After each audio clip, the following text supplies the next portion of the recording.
Hi students.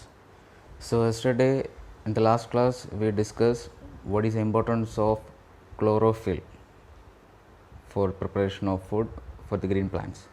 Now the next activity. So continue. I already said two activities we have.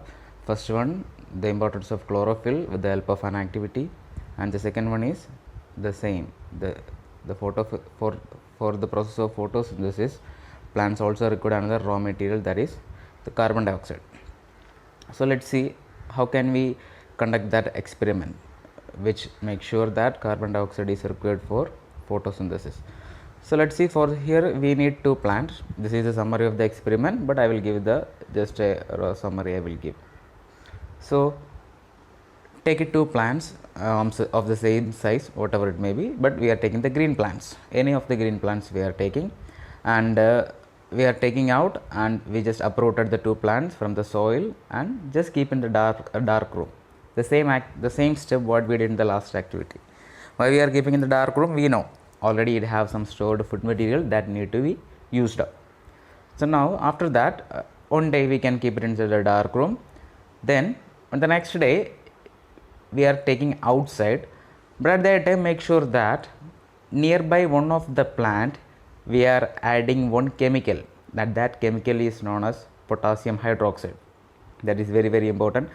In the last activity we studied about one alcohol, what is the function of alcohol? To absorb the chlorophyll. But in this activity in carbon dioxide we are introducing a chemical substance known as potassium hydroxide, and that we are introducing into the nearby one plant we are adding some chemical substance in a vessel or in a glass we are keeping.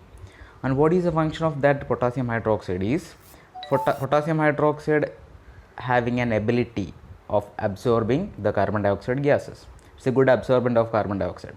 So within that nearby plant, whatever the carbon dioxide is in the surrounding, that potassium hydroxide will be absorbed. But we also have another plant, but in the another plant we are not introducing any reagent. Now only will be understood how the experiment is going to happen. So just one of the plant we are introducing potassium hydroxide for absorbing the carbon dioxide. Then after that, both plant we are covering with a bell jar. We are covering properly with air tighten. We are using Vaseline for like a pasting, for a gum like that we are using Vaseline, and with the help of bell jar we are tightening the both plant. But we know that one of the plant which having potassium hydroxide nearby, and the another plant without any potassium hydroxide. Now we are covering airtight, we are covering, then we are just keeping in the sunlight. Now that's it. Now what will happen? With the help of sunlight is present in the both places, because even we cover with the sunlight also, light can go inside, not a problem.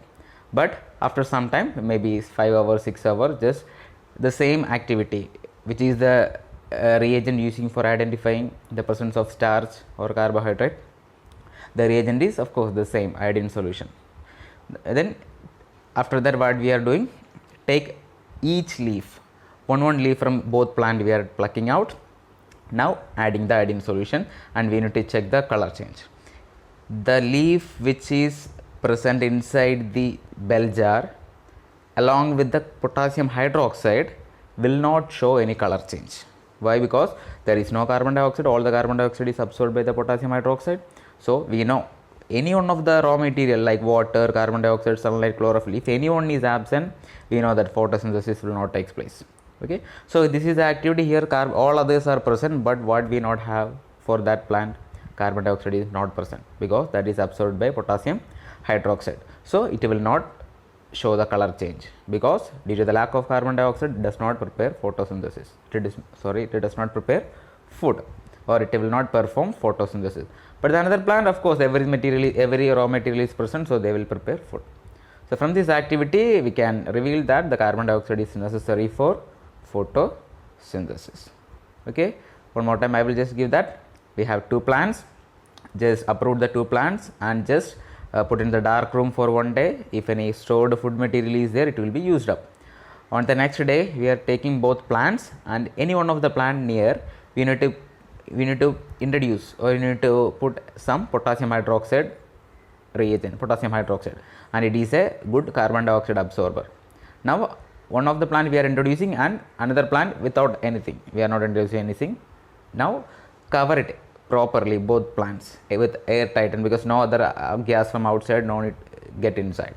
But sunlight it will be go, we know that it can be easily transformed by radiation. So after covering properly, then after 5 or 6 hours, what we need to just open the covering, at the same time pluck out 2 leaves from both plant.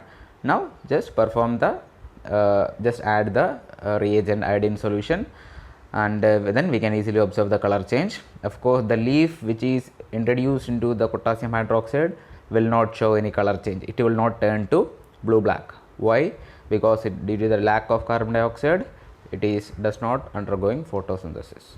So this is the activity which reveals the carbon dioxide is necessary for photosynthesis.